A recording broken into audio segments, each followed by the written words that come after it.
Hey, Wolfpack Friday, WOD Talk. Okay, made it through another awesome week. Congratulations. We're going to finish it off with a fun little Metcon and then just some power snatch work.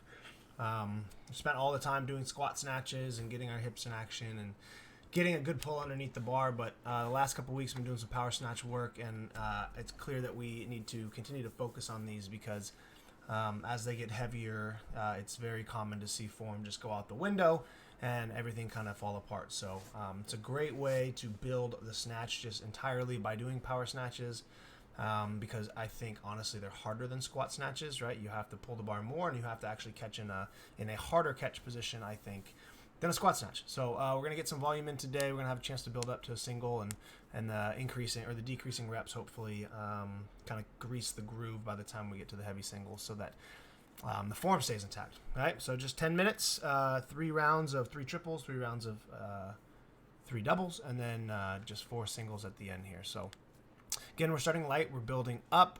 These aren't touch and go reps, so you're going to do a power snatch, drop it, power snatch, drop it for 3, and then 2, and then the final single. So I know I harp on the same stuff when we're doing only movements, but honestly, that it all pretty much is just the same stuff that you have to focus on, right? We have to make sure we're getting a good pull off the ground, keeping the bar close to the body. When we get into the hips, especially with the power snatch, we really have to focus on the pull and our elbows going really high and back, right? We don't have the drop underneath the barbell to catch in the squat, so we actually have to pull the barbell a little bit higher on the power snatch, which is why I think it's more challenging, right? Squat snatch, you get it about halfway. If you're good underneath the barbell, you rotate under catch, you're good to go. Okay, power snatch, since we aren't able to get the bar as high, we see a lot of crazy things happen. Feet go super wide. People are kettlebell swinging, barbell going out in front, and that's just really common when things get heavy in the power snatch. Technique is not ingrained. So really, really focused today on maintaining the good, or tomorrow, the really good vertical bar path, getting as elevated and as strong, fast pull as you can with the elbows going up. And then we have to be even more aggressive under the barbell to catch it in the quarter squat because we're not getting, right, it's dropping this far versus dropping this far. So we have to snap into that power snatch position. So focus on that in all of these power snatches. Don't take the first 3 or 4 or 5 sets where it's light and you kind of just flip it overhead for granted, because those are the sets, the lighter weight, the moderate weight, that really ingrains the technique in your head.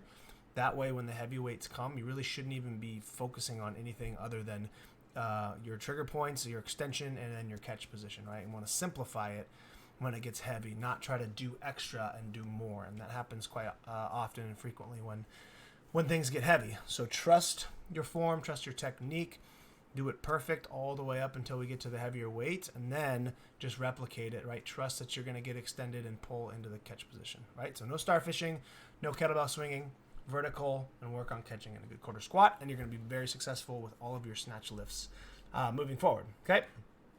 So 10 minutes on that, and then we got a sexy little CrossFit Metcon 21:15:9 deadlifts and pull-ups. Reduce the reps. We're going to go squat snatch and then a little bit more technical pull-up motion. So something we could see in the open, right? They often put multiple different pull-up motions together or gymnastics motions together. And then we want to get, obviously, deadlift volume in, because a lot of times when we see deadlifts, it's 50 plus reps.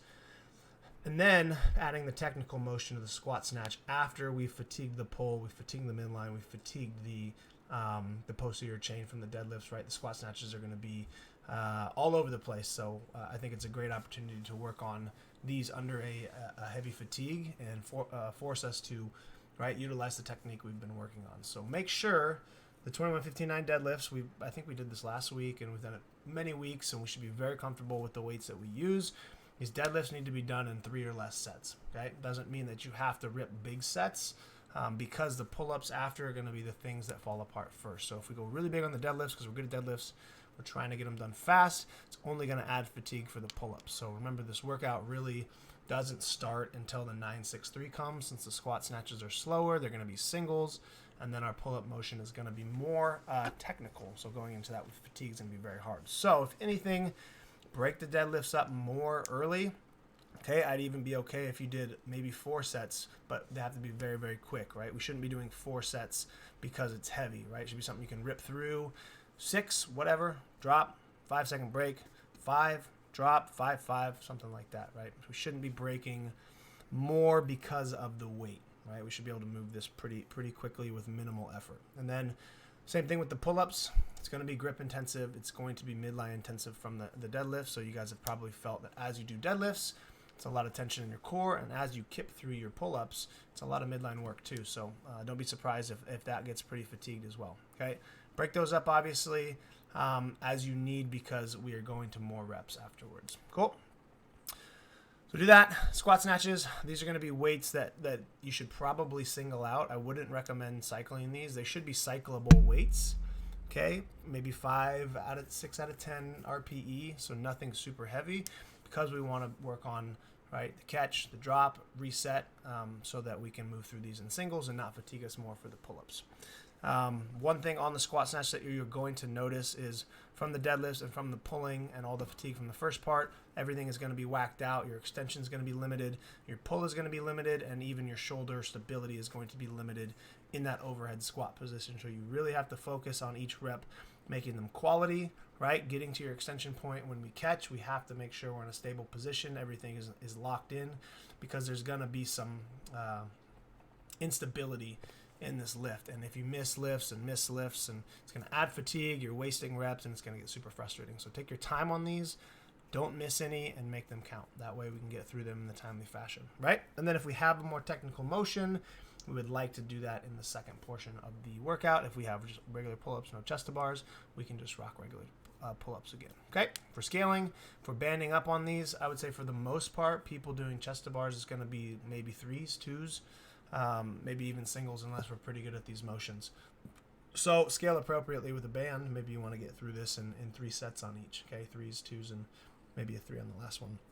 Other than that, I'm super excited about Friday. I think it's a really, really good day. It's encompassing a whole lot of CrossFit. It's going to be pretty intense. So make sure you take care of yourself tonight. Hydrate, get some good food in you before the workout, and everything will be good. Okay, have a great Friday, great workout, and we'll see you in the gym. Later.